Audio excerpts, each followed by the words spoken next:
السلام علیکم ورحمۃ اللہ وبرکاتہ۔ الحمدللہ رب العالمین والصلاة والسلام علی رسولہ الکریم وعلی آلہ وصحبہ اجمعین ومن تبعہم بإحسان الی یوم الدین، اما بعد۔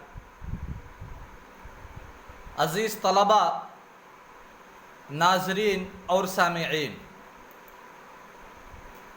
دوسرے سبق میں ہم نے حکم تکلیفی کی تقسیم پہ بحث کی تھی اور بتلایا تھا کہ حکم تکلیفی میں در حقیقت مطالبہ پایا جاتا ہے، طلب پایا جاتا ہے، خواہ وہ فعل کا طلب ہو یا ترک کا طلب ہو۔ اگر فعل کا مطالبہ کیا گیا ہے لازمی طور پہ تو اس کو واجب کہتے ہیں، اور اگر ترک کا مطالبہ کیا گیا ہے لازمی طور پہ تو اس کو حرام کہتے ہیں۔ اگر طلب فعل کا مطالبہ کیا گیا ہے غیر الزامی طور پہ تو اسے مندوب کہتے ہیں، ترک کا مطالبہ غیر الزامی طور پہ کیا گیا ہے تو اسے مکروہ کہتے ہیں۔ اور اگر مکلف کو اختیار دیا گیا ہے کہ آپ چاہو تو کرو چاہو تو نہ کرو، یعنی اسے اختیار حاصل ہے کرنے میں اور ترک کرنے میں، کسی کام کے کرنے یا چھوڑنے میں، تو اس کو کہا جاتا ہے مباح۔ آج کا یہ تیسرا سبق آپ کے سامنے پیش ہے۔ اس سبق میں بتلایا جائے گا واجب کی حقیقت کیا ہے اور ماہیت کیا ہے۔ ہم نے اطلاقاً، عموماً یا سرسری طور پہ یہ جان لیا تھا کہ واجب میں کسی کام کے کرنے کا مطالبہ الزامی طور پہ کیا جاتا ہے۔ اب اس واجب کی مزید تفصیلات پہ ہم انشاءاللہ آج کے اس سبق میں گفتگو کریں گے۔ سب سے پہلے ہم لیں گے واجب کی تعریف۔ واجب کی دو اعتبار سے تعریف ہوتی ہے متأخرین علماء کرام کے نزدیک۔ سب سے پہلے واجب کی لغوی تعریف اور اس کے بعد دوسرا نقطہ، دوسرا جو پہلو ہے واجب کی اصطلاحی تعریف۔ ہم سب سے پہلے واجب کی لغوی تعریف پر آتے ہیں۔ علماء لغت نے واجب کے 4 اطلاقات بتلائے ہیں۔ جو مشہور ہے لوگوں کے مابین کہ واجب صرف اور صرف لغتاً سقوط کے معنی پہ دلالت کرتا ہے، حالانکہ یہ بات بعید از صواب ہے۔ واجب جہاں سقوط کے معنی پہ دلالت کرتا ہے، گرنے کے معنی پہ دلالت کرتا ہے، وہیں 3 معانی اور ہیں جن پہ واجب لغت کے اندر دلالت کرتا ہے اور واجب کا اطلاق ہوتا ہے، اور وہ 3 معانی مزید مراد لیے جاتے ہیں۔ سب سے پہلا معنی واجب کی لغوی تعریف میں ساقط ہونا، گر جانا۔ اسی سے اللہ تبارک و تعالیٰ کا قول ہے فَإِذَا وَجَبَتْ جُنُوبُهَا فَكُلُوا مِنْهَا وَأَطْعِمُوا الْقَانِعَ وَالْمُعْتَرَّ۔ یہ ایک ذبیحہ کے بارے میں ہے کہ جو ہم ہدیہ پیش کرتے ہیں، قربانی پیش کرتے ہیں، ذبیحہ پیش کرتے ہیں اللہ تبارک و تعالیٰ کے تقرب کے لیے۔ اللہ تعالیٰ نے کہا فَإِذَا وَجَبَتْ جُنُوبُهَا، جب وہ ذبیحہ زمین پہ ساقط ہو جائے۔ وجبت کا لفظ استعمال کیا گیا ہے، یہی محل شاہد ہے۔ وجبت یہاں سقطت کے معنی میں ہے، گر جانے کے معنی میں ہے۔ دوسرا واجب کا معنی لغوی طور پہ لازم ہو جانا، لازم ہونا، اور اس کی مثال اللہ کے رسول صلی اللہ علیہ وسلم کا قول ثم جہدها فقد وجب الغسل، یعنی اگر کوئی شوہر اپنی بیوی سے مباشرت کرتا ہے، ملاپ کرتا ہے، تو اس کے اوپر غسل واجب ہو گیا۔ یہاں پہ لفظ وجبہ کا استعمال کیا گیا ہے، اور یہ لفظ سقوط کے معنی پہ دلالت قطعاً نہیں کرتا۔ ایسا نہیں ہے کہ مباشرت کرنے کے بعد غسل ساقط ہو گیا، بلکہ یہاں وجبہ لزوم کے معنی پہ دلالت کرتا ہے کہ جب مباشرت کرے گا، کوشش کرے گا، مداعبت کرے گا، تو پھر اس کے اوپر غسل واجب ہو جائے گی۔ اور ایک تیسرا معنی ہے واجب کا لغوی اطلاق وجبہ کے، وجبہ کا مطلب ہوتا ہے رات یا دن کا کھانا، یہ معنی ذکر کیا ہے علامہ ثعلب رحمہ اللہ نے، جو کہ ایک مشہور لغوی ہے۔ واجب کا ایک چوتھا معنی اضطراب کے ہے، کسی چیز کا مضطرب ہو جانا، اور یہ معنی ذکر کیا ہے علامہ شاشی رحمہ اللہ نے اپنی کتاب اصول الشاشی کے اندر۔ یہ واجب کی لغت میں 4 اطلاقات ہیں۔ اب ہم دیکھ لیتے ہیں کہ آخر علماء کرام نے جو یہ اطلاقات ذکر کیے ہیں، جو اختلاف ہے معانی کی تحدید میں کہ واجب کا لغوی معنی کیا ہے، اس کا کوئی ثمرۃ الخلاف ہے؟ یعنی کیا اس اختلاف کا کوئی نتیجہ ہے جس کے بیس پہ دوسرے کچھ مسائل مرتب ہوتے ہیں یا نہیں ہوتے؟ تو ہم اسی ثمرۃ الخلاف کی طرف اب نظر ڈالتے ہیں۔ سب سے پہلا جو معنی ہے ساقط ہونا، گر جانا، یہ در حقیقت واجب کی یہی لغوی تعریف علماء احناف نے مراد لی ہے واجب کی اصطلاحی تعریف میں، کیونکہ آگے بحث آ رہی ہے کہ کیا واجب اور فرض میں کوئی فرق ہے یا فرق نہیں ہے۔ وہاں پہ علماء احناف کہتے ہیں کہ فرض یہ واجب سے آکد ہے، یعنی فرض میں تاکید زیادہ پائی جاتی ہے اور واجب میں تاکید نسبتاً کم پائی جاتی ہے، اور دونوں میں فرق کرتے ہیں کہ واجب الگ چیز ہے، فرض الگ چیز ہے۔ ان کے جو ادلہ ہیں انہی ادلہ میں سے ایک دلیل ہے لغوی تعریف۔ کہتے ہیں کہ فرض کے معنی قطع کے ہوتے ہیں، کسی چیز میں تاثیر پیدا کرنے کے ہوتے ہیں، جبکہ واجب کا معنی ساقط ہونا ہوتا ہے، گر جانا ہوتا ہے۔ دونوں کے لغت کے اشتقاق میں اور لغت کے اصلی معنی میں جب تفریق ہے تو پھر اصطلاحی معنی میں بھی تفریق کی جائے گی۔ جبکہ جمہور علماء اکرام کہتے ہیں کہ واجب اور فرض میں کوئی فرق نہیں ہے۔ ان کے ادلہ میں سے ایک دلیل واجب کا لغوی معنی بھی ہے۔ کہتے ہیں واجب کا لغوی معنی ہوتا ہے لازم ہونا، لہذا فرض میں بھی لزوم پایا جاتا ہے اور واجب میں بھی لزوم پایا جاتا ہے، لہذا واجب فرض کے مترادف ہے، دونوں میں کوئی فرق نہیں ہے۔ تو یہ ثمرۃ الخلاف ہے، یعنی اسی کی لغوی تعریف پہ مرتب ہوتا ہے فرض اور واجب کے مابین تفریق اور علماء کرام کے نظریات اور ان کے اصولی آراء۔ ایک تیسری چیز ہے اضطراب، جو علامہ شاشی رحمہ اللہ نے اضطراب سے تعبیر کیا ہے واجب کی لغوی تعریف۔ کہتے ہیں کہ یہ فرض اور مندوب کے مابین مضطرب ہوتا ہے، یعنی کبھی واجب کے بارے میں یہ خیال کیا جاتا ہے کہ یہ فرض ہو جائے گا، کبھی یہ خیال کیا جاتا ہے مندوب ہو جائے گا۔ گویا کہ علامہ شاشی رحمہ اللہ نے لفظ اضطراب کے ذریعہ سے یہ ثابت کرنے کی کوشش کی ہے کہ بھائی واجب فرض سے کمتر درجے میں آتا ہے۔ اب اس کے بعد ہم منتقل ہوتے ہیں کہ ان چاروں معانی میں سے مناسب معنی کون سا ہے جو واجب کی اصطلاحی تعریف کے مناسب ہو۔ تو ظاہر سی بات ہے علماء احناف نے پہلا معنی مناسب لیا ہے ساقط ہونا، گر جانا، جبکہ جمہور علماء کرام نے دوسرا معنی مراد لیا ہے یعنی لازم ہونا، اور یہی معنی زیادہ مناسب ہے واجب کی اصطلاحی تعریف کے اعتبار سے۔ اب آتے ہیں واجب کی اصطلاحی تعریف پہ کہ واجب کی یہ لغوی تعریف ہو گئی، اس کا ثمرۃ الخلاف بیان کر دیا گیا۔ اب واجب کی اصطلاحی تعریف پہ آتے ہیں۔ ثمرۃ الخلاف میں اشارہ کیا گیا تھا کہ واجب جمہور کے نظریے کے اعتبار سے کچھ اور ہے اور علماء احناف کے نظریہ کے اعتبار سے کچھ اور ہے، اس لیے واجب کی تعریف دونوں نظریات سے انشاءاللہ پیش کی جائے گی۔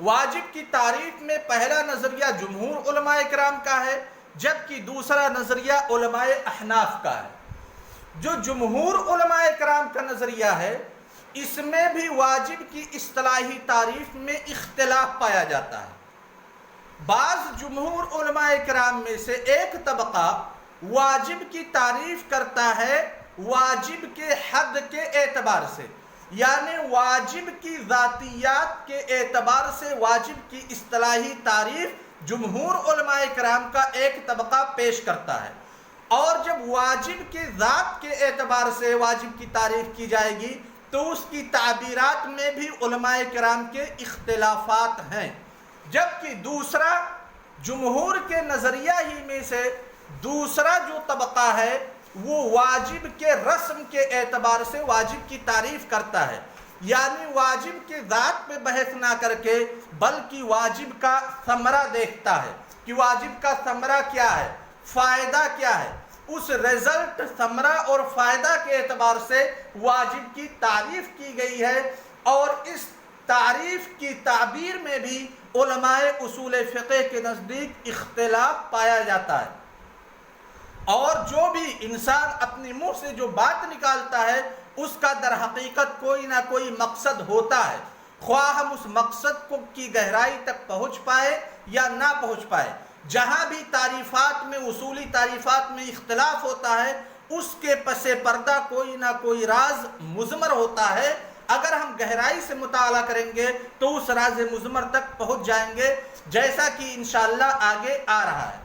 لہذا ہم سب سے پہلے تعریف لیں گے واجب کی تعریف حد یعنی ذات کے اعتبار سے۔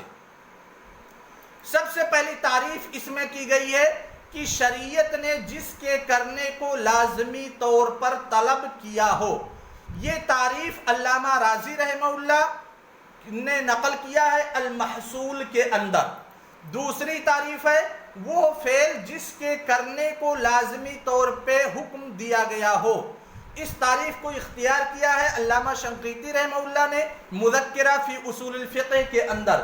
تیسری تعریف ہے وہ فعل جس کے کرنے کا شریعت لازمی طور پہ تقاضا کرتی ہو، اس تعریف کو ذکر کیا ہے علامہ طوفی رحمہ اللہ نے شرح مختصر الروضہ کے اندر۔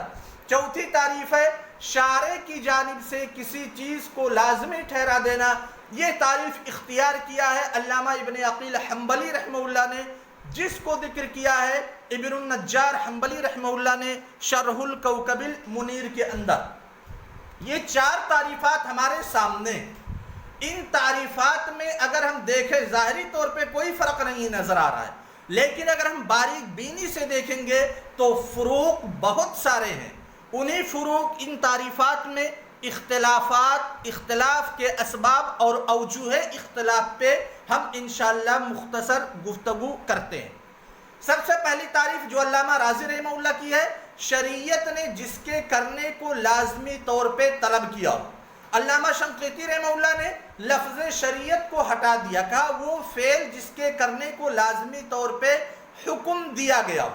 اب دیکھیے طلب، چونکہ علامہ راضی نے طلب کا استعمال کیا ہے، طلب ہم نے اس سے پہلے جانا تھا کہ طلب کبھی فعل ہوگا، کام کرنا ہوگا، اور کبھی ترک ہوگا، یعنی طلب فعل یا طلب ترک۔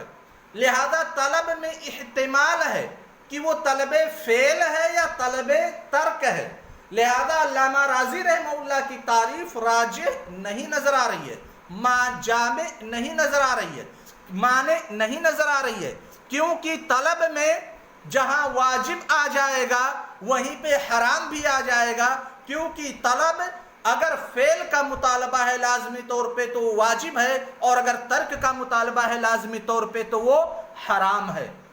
لہذا علامہ راضی رحمہ اللہ کی یہ تعریف مانع نہیں ہے، کیونکہ اس تعریف میں حرام بھی داخل ہو جاتا ہے۔ دوسرا نقطہ، اس اشکال کو علامہ شنقیطی رحمہ اللہ نے ختم کر دیا، کہا وہ فعل یعنی ترک کا مطالبہ نہیں ہوگا بلکہ فعل کا مطالبہ ہوگا۔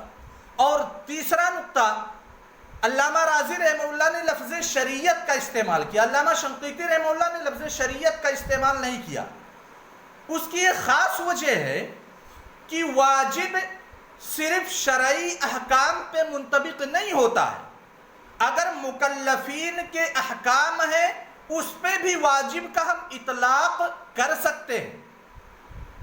جیسے اگر ایک باپ اپنے بیٹے کو کہتا ہے کہ ایک گلاس پانی لاؤ، اور بیٹا ایک گلاس پانی نہیں لاتا ہے، تو کیا باپ کو اختیار ہے کہ اپنے بیٹے کو سزا دے یا سزا نہ دے شرعی اعتبار سے؟ ہاں، باپ کو اختیار ہے کہ اپنے بیٹے کو سزا وہ دے سکتا ہے، کیونکہ جب کسی بھی چیز کا مطالبہ اعلیٰ سے اسفل کی طرف آئے گا، اوپر سے نیچے کی طرف آئے گا، تو اس میں لزوم پایا جائے گا۔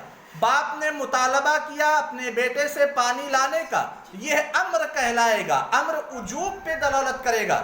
لہذا اگر بیٹا واجب کو ترک کر دیتا ہے تو وہ عقاب کا مستحق ہے۔ اگر باپ چاہے تو اپنے بیٹے کو پانی لانا کی جرم میں عقاب دے سکتا ہے۔ اسی لیے علامہ شنقیطی رحمہ اللہ نے شریعت کے بجائے وہ فعل، چاہے وہ شریعت کی طرف سے وارد ہوا ہو مطالبہ فعل کا، یا پھر مکلف کی طرف سے وارد ہوا ہو مطالبہ فعل کا۔ تیسری تعریف علامہ طوفی رحمہ اللہ کی ہے وہ فعل جس کے کرنے کا شریعت لازمی طور پہ تقاضا کرتی ہے۔ یہاں پہ ایک بہت ہی نکتے کی بات ہے جو در حقیقت اللہ تبارک و تعالیٰ کے کلام کی حقیقت سے مربوط ہے کہ اللہ تعالیٰ کا کلام لفظی ہے یا نفسی ہے۔ علامہ طوفی رحمہ اللہ نے کہا تقاضا کرتی ہے، اور تقاضا میں اور مطالبہ میں، ڈائریکٹ مطالبہ میں فرق ہے۔ یعنی ایک نص شرعی مثال کے طور پہ اقیم الصلاۃ، جمہور اہل سنت والجماعت کہتے ہیں کہ اللہ تعالیٰ اس آیت کے ذریعہ سے حکم دے رہا ہے، یعنی اللہ تعالیٰ بذات خود حاکم ہے، اور حکم کا صدور کیسے ہوگا؟ ظاہر سی بات ہے، اللہ تعالیٰ کا یہ کلام ہے، بندوں سے مخاطب ہے، اور مخاطب میں بندہ اپنے مخاطب کی آواز کو سنتا ہے، سمجھتا ہے، جبکہ تقاضا میں یہ ضروری نہیں ہے۔ یہ نص ہے، یہ اقیم الصلاۃ یہ نص شرعی ہے، اللہ تعالیٰ نے اس نص شرعی کو نازل کیا ہے، یہ نص شرعی متقاضی ہے اس بات کی کہ وجوب پہ دلالت کرے۔ تو یہ فرق ہے علامہ طوفی اور علامہ شنقیطی کی تعریف میں۔ اس کے بعد اگر علامہ ابن عقیل رحمہ اللہ کی تعریف دیکھیں، شارع کی جانب سے کسی چیز کو لازمی ٹھہرا دینا، اس میں بھی اجمال پایا جاتا ہے کہ لازمی کرنا کیا کوئی فعل ہوگا یا ترک ہوگا۔ اس لیے اگر ہم عموم دیکھیں گے واجب کا، تو علامہ شنقیطی رحمہ اللہ نے جو تعریف ذکر کی ہے وہ تعریف سب سے جامع اور مانع ہے۔ اس تعریف میں جہاں ایک طرف عموم پایا جاتا ہے، وہی دوسری تعریف یہ چیز ترک کو، یعنی فعل کے ترک کو، جسے علامہ رازی نے ذکر کیا ہے اور علامہ ابن عقیل نے ذکر کیا ہے، خارج کر دیتی ہے۔ اب ہم آگے منتقل ہوتے ہیں واجب کی تعریف دوسرے ناحیہ سے، یعنی دوسرے نقطہ نظر سے جو جمہور کا نظریہ ہے۔ واجب کی تعریف رسم یعنی واجب کے ثمرہ کے اعتبار سے، یعنی واجب کا رزلٹ کیا نکلتا ہے، اس اعتبار سے واجب کی تعریف ہمارے علماء کرام نے ذکر کی ہے۔ سب سے پہلے تعریف اس میں ابو یعلا حنبلی رحمہ اللہ جسے ذکر کیا ہے، کہتے ہیں جس کے کرنے پر ثواب اور ترک پر عقاب دیا جائے۔ یہ تعریف ذکر کی ہے ابو یعلا حنبلی نے العدہ کے اندر، علامہ شیرازی نے اللمع کے اندر، اور التبصرہ فی اصول الفقہ کے اندر، علامہ سمعانی نے قواطع الادلہ کے اندر۔ دوسری تعریف ہے جس کے ترک پر عقاب کی وعید دی گئی ہو۔ اس تعریف کو ذکر کیا علامہ غزالی نے مستصفیٰ کے اندر، علامہ آمدی نے الاحکام کے اندر، اور ابن قدامہ رحمہ اللہ نے روضۃ الناظر کے اندر۔ تیسری تعریف ہے جس فعل کا ترک کی وجہ سے عقاب کا مستحق ہو۔ یہ تعریف ذکر کی ہے علامہ آمدی نے الاحکام کے اندر، اور آل تیمیہ نے المسودہ فی اصول الفقہ کے اندر۔ تیسری تعریف ہے جس کے ترک پر عقاب کا خوف ہو۔ اس تعریف کو ذکر کیا ہے علامہ غزالی نے مستصفیٰ کے اندر، علامہ آمدی نے الاحکام کے اندر۔ چوتھی تعریف ہے جس کا تارک شرعاً ملامت و مذمت کا مستحق ہو۔ یہ تعریف ذکر کیا ہے علامہ جوینی رحمہ اللہ نے البرہان کے اندر۔ ان ساری تعریفات میں اگر ہم دیکھیں تو کیا کوئی اختلاف ہم کو نظر آ رہا ہے؟ ظاہراً دیکھیں گے کوئی اختلاف نہیں نظر آ رہا ہے، لیکن اگر ہم باریک بینی سے مطالعہ کریں گے تو ایک بہت ہی بنیادی اختلاف نظر آ رہا ہے۔ سب سے پہلی تعریف پہ نظر ڈالیں، جس کے کرنے پر ثواب اور ترک پر عقاب دیا جائے۔ اگر اس تعریف پہ ہم نظر ڈالتے ہیں تو دیکھیں عقاب دیا جائے گا، یعنی حتمی فیصلہ ہے کہ واجب کا ترک کرنے والے کو عقاب دیا جائے گا۔ دوسری تعریف میں ہے کہ عقاب کی وعید دی گئی ہو، یعنی یہ عقاب کی وعید تو شریعت کی طرف سے نازل کی گئی ہو، لیکن وہ عقاب کا مستحق ہے یا نہیں، عقاب اسے دیا جائے گا یا نہیں دیا جائے گا، اس کا جزمی طور پہ حتمی طور پہ فیصلہ نہیں کیا جا سکتا۔ تیسری تعریف میں اس کی وضاحت ہے کہ عقاب کا مستحق ہو، یعنی وہ شخص عقاب کا مستحق ہے، لیکن اسے عقاب ملے گا یا نہیں ملے گا یہ اللہ تبارک و تعالیٰ کی مشیت کے اوپر ڈیپینڈ کرتا ہے۔ چوتھی تعریف میں ہے کہ عقاب کا خوف ہو، یعنی عقاب اسے ملے گا حتمی طور پہ، اس کی کوئی سرٹیفائی نہیں ہے، جسٹیفائی نہیں ہے، لیکن عقاب کا خوف ضرور پایا جاتا ہے۔ پانچویں تعریف میں ہے کہ عقاب کا خوف اس کے اوپر نہیں ہے، لیکن شرعاً وہ ملامت اور مذمت کا مستحق ہے۔ ان تعریفات میں اگر ہم دیکھیں تو سبب اختلاف اصل میں جب کوئی انسان کسی واجب فعل کو ترک کرتا ہے تو ہونا یہ چاہیے کہ اللہ تبارک و تعالیٰ اسے سزا سے دوچار کرے، لیکن ایک آیت ہے اللہ تبارک و تعالیٰ کی، ان اللہ لا یغفر ان یشرک بہ ویغفر ما دون ذلک لمن یشاء، کہ اللہ تبارک و تعالیٰ شرک کے علاوہ جس کو چاہتا ہے اور جس غلطی کو چاہتا ہے معاف کر دیتا ہے۔ یعنی ترک واجب سے انسان جب غلطیاں کرتا ہے تو وہ اللہ تبارک و تعالیٰ کی مشیت کے ماتحت ہو جاتا ہے، چاہے تو اللہ تبارک و تعالیٰ اسے عقاب دے چاہے تو نہ دے۔ لہذا جن علماء کرام نے اس آیت کو اپنے سامنے رکھا کہ اللہ تبارک و تعالیٰ کی مشیت کے ماتحت ہوگا تارک واجب، تو ان لوگوں نے کہا کہ وہ عقاب کا مستحق ہے، اللہ تعالیٰ چاہے تو اس کو عقاب دے دے چاہے تو نہ دے۔ اور جن لوگوں نے اس آیت کو اپنے سامنے نہیں رکھا یا اس مفہوم کو اپنے سامنے نہیں رکھا، ان لوگوں نے کہا کہ اسے عقاب دیا جائے گا۔ اگر ہم اس تعریف میں جو اختلاف ہے، یہ جو ابھی اختلاف بتلایا گیا، یہ اختلاف معنوی ہے کہ لفظی ہے، اگر اس پہ نظر ڈالیں تو اختلاف ہمیں لفظی نظر آئے گا، معنوی نہیں نظر آئے گا، کیونکہ جن لوگوں نے کہا عقاب دیا جائے وہ اللہ تبارک و تعالیٰ کی مشیت کے نافی نہیں ہے، یعنی مشیت کا انکار کرنے والے نہیں ہیں۔ اس آیت کا مفہوم ان اللہ لا یغفر ان یشرک بہ ویغفر ما دون ذلک لمن یشاء کے منکر نہیں ہے۔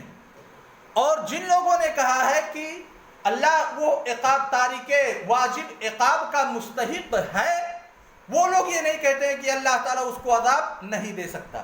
اس لیے تعریف میں اختلاف یہ معنوی نہیں بلکہ لفظی ہے۔ السلام علیکم ورحمۃ اللہ وبرکاتہ۔